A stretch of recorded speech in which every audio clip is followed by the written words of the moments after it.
the topic that was given to me was 20 years of delivery and moving South Africa forward. And I'm sure when I read the topic, I came to the conclusion that you want us to tell you the story about the ANC. Because if you say 20 years of delivery and you say moving South Africa forward, which is our theme today, you can only talk to the ANC. I must upfront admit that I'm one of the few people in the ANC who think that the term delivery is a two-edged sword. It talks about delivering basic services to the people, and at the same time it contributes in creating a passive society, a society that waits for delivery. I'm one of the few people who argue that this term is not the right word for what we are doing. Prior to 1994, black South Africans were not regarded as citizens, therefore could not own property. In the last 20 years, we have not only given our people title deeds for their houses they occupied for a long period, we also built more than 3 million houses and actually gave those houses to the lower end of society. Now, our new problem that we are confronting today is the creation of what we call a gap, which is people who do not qualify for RDP houses and also not qualify and enough to get bonds. That is what we are grappling with now. How do we resolve that problem? Because there must be a way of giving those, which is the lower middle class, access to housing as well. That is one issue that we should be dealing with. In education, in 1994, we inherited 14 racially based departments of education. We tend to forget this. Others were in Bandustans, others were, there was education, one for Indian, one for colored, Bantu education. We have integrated all those 14 departments into one and created uniformity and equality in the education system. Criticism is the quality is poor. That description is relative. It depends on where you see it from. If you're at the top end, maybe you're right. But if you're a subject of Bantu education like myself, I know that this education is far better than what we got in Bantu education. I know that. I don't need a researcher to tell me that. And the progress here is seen in the improvement of matric results. Something new in the last 5 years is the emergence of township and village schools beginning to emerge as best performers.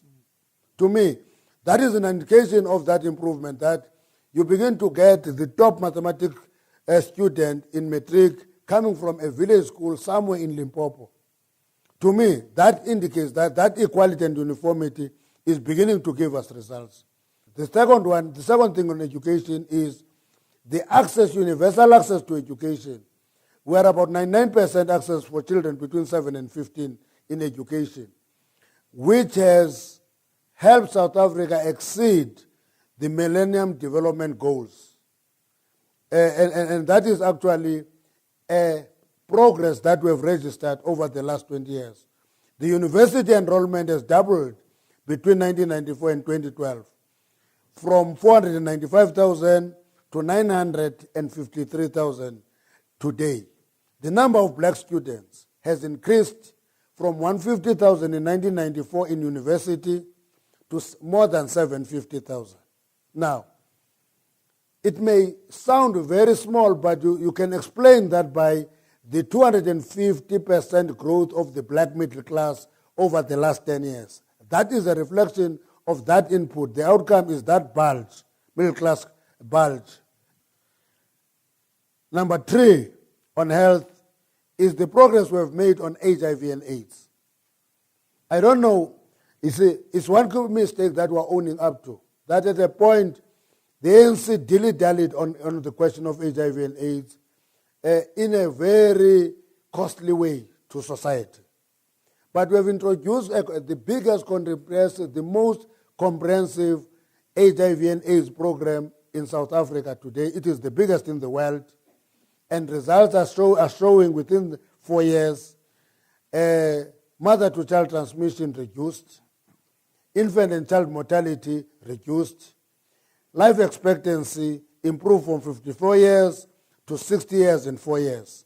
And to us, that is what we say is progress that we have made. That is the journey we're traveling.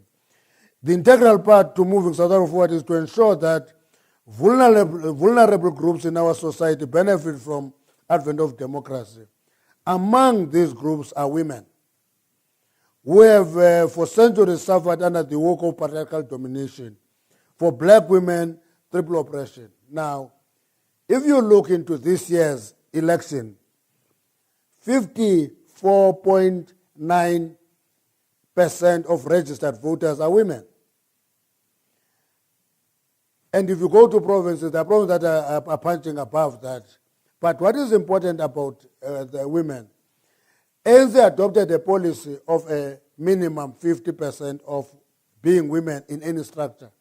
We have submitted today our list of candidates to Parliament. I can tell you that you can download it from our website. Not less than 50% of those candidates will be women. It's a matter of policy in the ANC. Many people say quotas don't work in terms of women emancipation. Our argument is you cannot affirm a person from the backyard. You open up, you give people space, and they prove themselves in that space. And that's why we will increase that quota from 30% adopted in 1991 to 50% minimum now. But if there are more than 50%, there's no debate. We don't tamper with that. That's why it is not a 50-50 policy. We don't have a 50-50 policy. We have a policy of not less than 50% being women, much different. That because it makes 50% a minimum, not a maximum. Women are not only majority of registered voters, they are the majority of society. So you cannot keep them oppressed for a long time. Now, in our manifesto, we are committing heavily in developing world-class infrastructure. It's an issue that the middle class is up at arms with us in Gauteng. It is not called infrastructure, it is called it all here. What we are not talking about, we're not talking about the world-class infrastructure developed in Gauteng. We talk about a formula of repaying the debt. It all is a small part of it. The reality of the debate is not it all, is the quality of infrastructure that we have access to. If you go to N1, you drive on 4 lanes this way, 4 lanes this way, and M1, 4 lanes this way, 4 lanes that way. You can only find that in Gauteng. That's why it is in Gauteng that we pay it all. The word delivery, from where I'm seated, creates a passive society. A society that doesn't appreciate that freedom means hard work. It doesn't mean waiting for things to be delivered to you. Yeah, government must assist and support you, but you must be putting the effort. And if we're staying in that global, world-class city region, we must appreciate the consequence of that region. And it is not it all, it is the infrastructure. It is different from the Eastern Cape.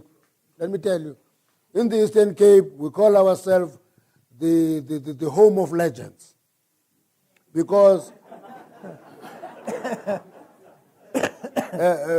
we don't have world-class infrastructure, we export brains. That's what we're posting about. We're exporting brains. You find brains from the Eastern Cape everywhere. We're the home of the legends. So, and we can't pay it all for exporting brains. It's as simple as that. Now, let me conclude, because the reality of the matter is that we can only derive value from your questions.